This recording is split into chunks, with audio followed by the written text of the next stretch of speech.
this is Manny Santos here at Big Star Music Academy here in San Antonio, Texas, and we're demoing out the new Dynamo bass amp. This is the first time I've ever heard it, played through it. My friend Urban from Dallas built this thing, and it's an incredible amp. It sounds great. We're going to put it through its paces here in a few minutes. I'm going to play some bass stuff, and I'm going to talk about some of the things that this thing features. And we've got another bass player coming in and do like his thing on it and his take on it. So we're going to hear what it sounds like. So here it goes. It's a it's a 300 watt.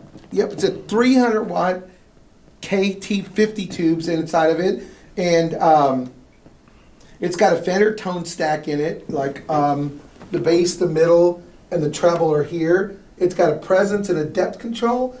And also it has two volumes. One of them's a pre-tube, correct? Yeah. Pre-tube, and the other one's after the preamp. So it's pretty versatile. It's got two 12s in it. It's got an incredible tweeter. I think we call them Fatal, a Fatal tweeter, and Fatal 212s. And something that I learned about the cabinet just now is that there are two 12-inch speakers sandwiched in the middle of this cabinet. So you got two 12-inch speakers pointing out and two other 12-inch speakers, radiators. They're radiators.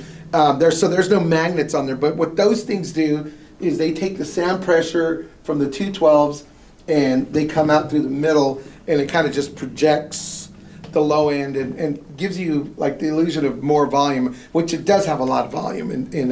So we're going to check it out. You ready to hear some bass stuff? Manny Santos again. I'm a guitar player that sort of tries to play bass, so we're going to check it out, all right?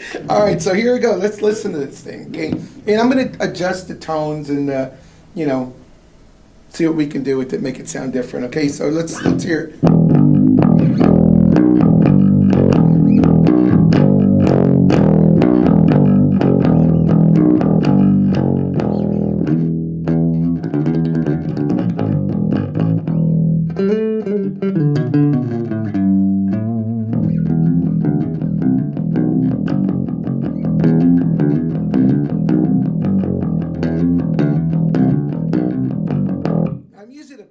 So maybe like most bass players use fingers, so let's try to do it with fingers and see what if it changes the dynamics of anything like that. Here we go.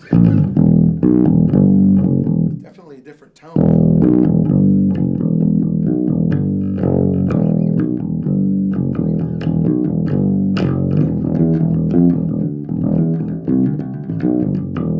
Let's see what it sounds like about.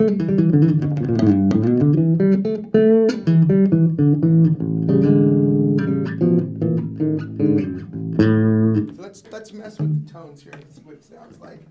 So, all right, let's see.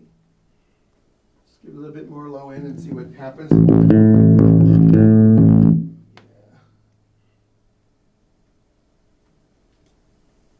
So now I have the bass about 11 o'clock, and I have the treble about 11 o'clock. The mid's about 9 o'clock. So again, the bass knob is about 11 o'clock. The treble knob's about 11 o'clock. And the mids are about 9 o'clock. So let's see what that's. Wow, it's a lot.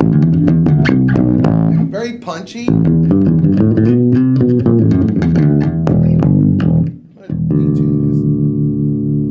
see what it does.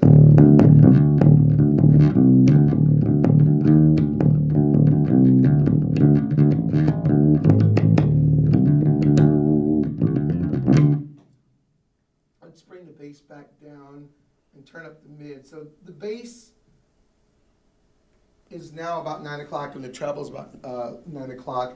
And I actually brought up the mid just to see what this thing can do. Mid's about 10 o'clock, so let's see what this sounds like.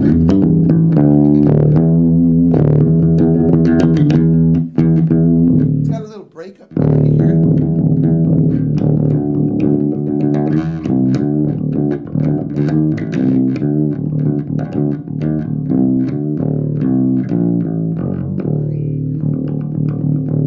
Wow, let's go back to the original settings.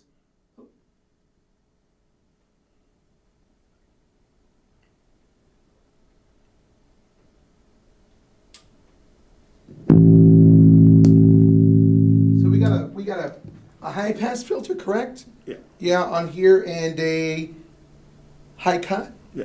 Yeah, so we're switching those and see what they do. Little mini toggles. Oh, that sounds really nice.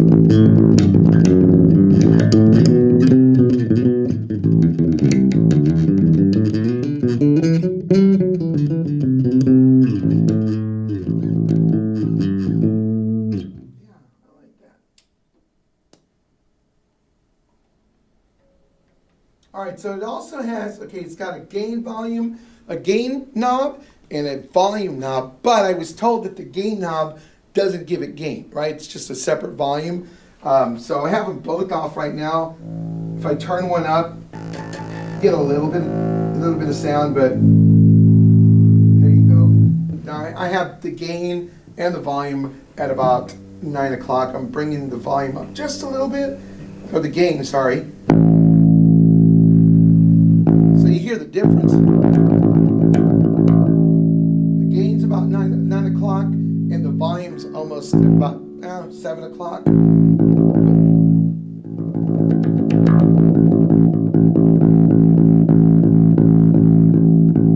Wow, so it makes a big difference when you mess with both of them. So.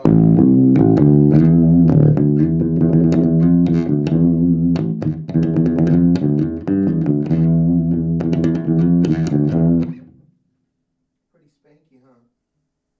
Let's see.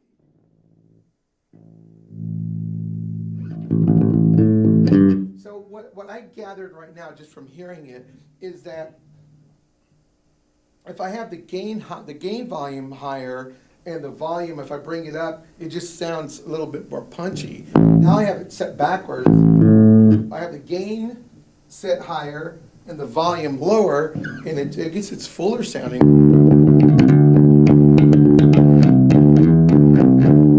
Let me go back to the other way. Let me just hear this.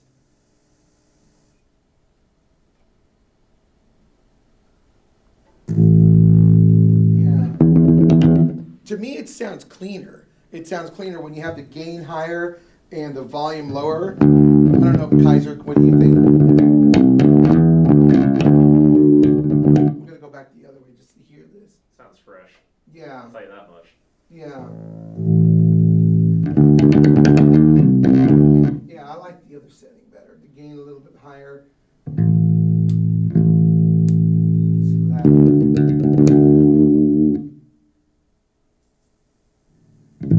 I think the other setting kind of sounded like Geddy Lee a little bit.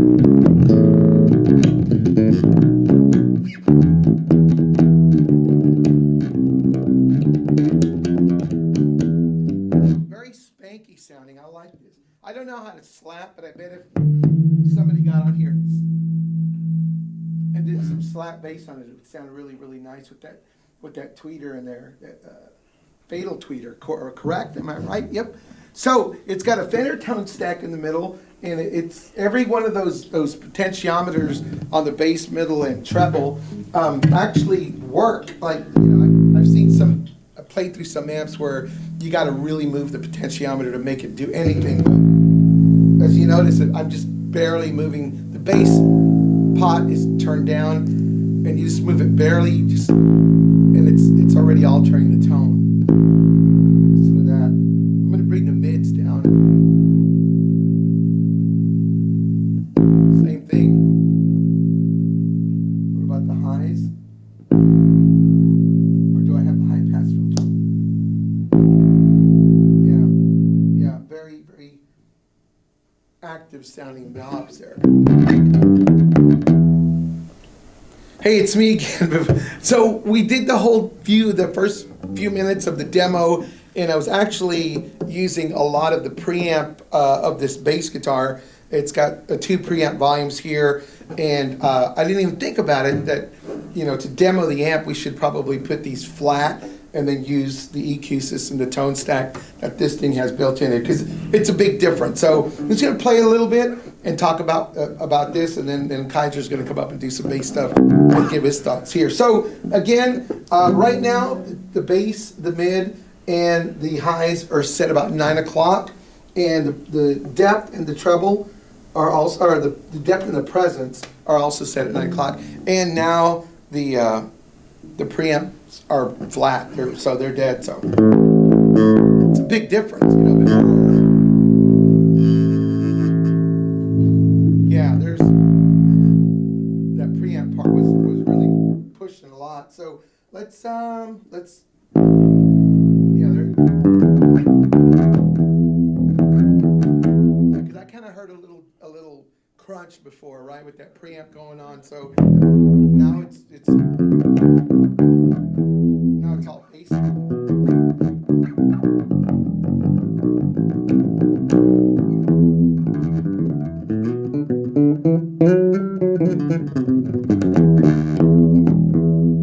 right, nice.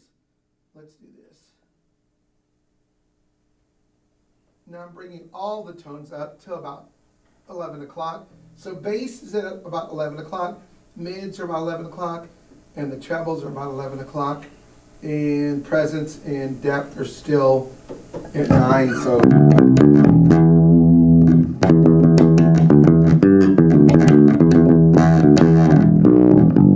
So there's a big difference. Extra bonus points if you can reply on the video and tell me what song that is there. And Omar knows. Omar knows too, all right. So all of us old guys know that one, right? So anyways, yeah, the highs really cut through now without the preamp going on. So, I was going to originally bring a passive bass, but I forgot. I had my weeks all messed up. But anyways, it sounds a lot different without the bass preamp pushing a lot of the tone. It sounds really, really good, actually. It sounded good before, but so anyway, so there's a big, huge difference in tone and crunch, and this kind of sounds a little bit compressed. Really nice and natural sounding.